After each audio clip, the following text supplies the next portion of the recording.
అంత మాత్రాన పార్టీ మారినట్టు అంటే ఒక రాజకీయ పార్టీ విధి విధానాలంటే ఇవాళ ముఖ్యమంత్రికి ఒక గౌరవం లేదని అర్థమైపోయింది.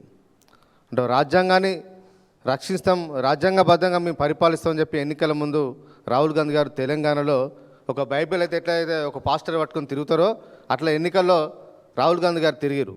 ఇవాళ రాజ్యాంగాన్ని ఉల్లంఘిస్తున్న పార్టీ ఇవాళ కాంగ్రెస్ పార్టీ, రాజ్యాంగాన్ని ఉల్లంఘిస్తున్న నాయకులు ఇవాళ కాంగ్రెస్ పార్టీ నాయకులు.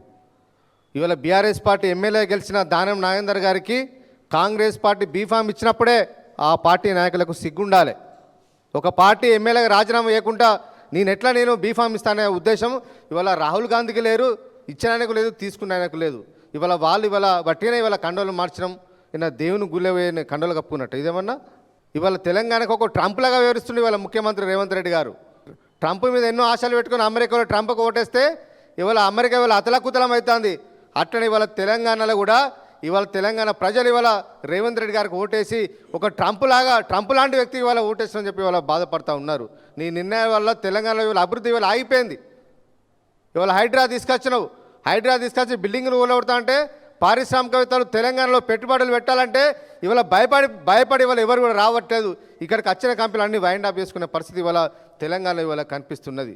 మొత్తం మీ నిర్ణయాలని నువ్వు ట్రంప్ లాంటి విధానాలను అవలంబించుకుంటూ మా నాయకుని ట్రంప్ అంటావా రేవంత్ రెడ్డి గారు?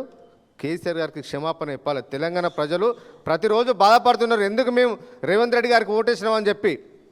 ఎన్నికల ముందు పార్టీ ఫిరాయింపులో మేము చేర్చుకుంటే రాళ్లతో కొట్టాను అని మాట్లాడిన రేవంత్ రెడ్డి గారు మిమ్మల్ని ఎన్ని రాళ్లతో కొట్టానో రేవంత్ రెడ్డి గారు చెప్పాలి. ఒక్క నిర్ణయమైనా కరెక్ట్ తీసుకుంటున్నావా? 20 నెలలు అయింది. గ్రూప్ 1 పరీక్ష లోపల చాలా తప్పులని చెప్పి రాష్ట్ర హైకోర్టు స్వయంగా చెప్పినప్పుడు కూడా చేసిన తప్పును సవరించుకునే అవకాశం ఉన్నప్పుడు కూడా మళ్ళీ డివిజన్ బెంచ్కి పోవడాన్ని మేము తీవ్రంగా ఖండిస్తూ ఉన్నాం. వేలాది మంది విద్యార్థులు ఎదురు చూస్తూ ఉన్నారు ప్రభుత్వం ఇప్పటికైనా మారుతుందో అని. రేవంత్ రెడ్డి గారు ఎన్నోసార్లు అన్నారు, మేమేం బేసేజాలకు పోం, ఏదైనా తప్పు చేసుకుంటే సవరించుకుంటామని చెప్పి మాట్లాడిన రేవంత్ రెడ్డి గారు గ్రూప్ 1 అభ్యర్థుల పట్ల హైకోర్టు తీర్పు ప్రకారం ఎందుకు మీరు బేసేజాలకు పోతున్నారని చెప్పి మేము ప్రశ్నిస్తూ ఉన్నాం.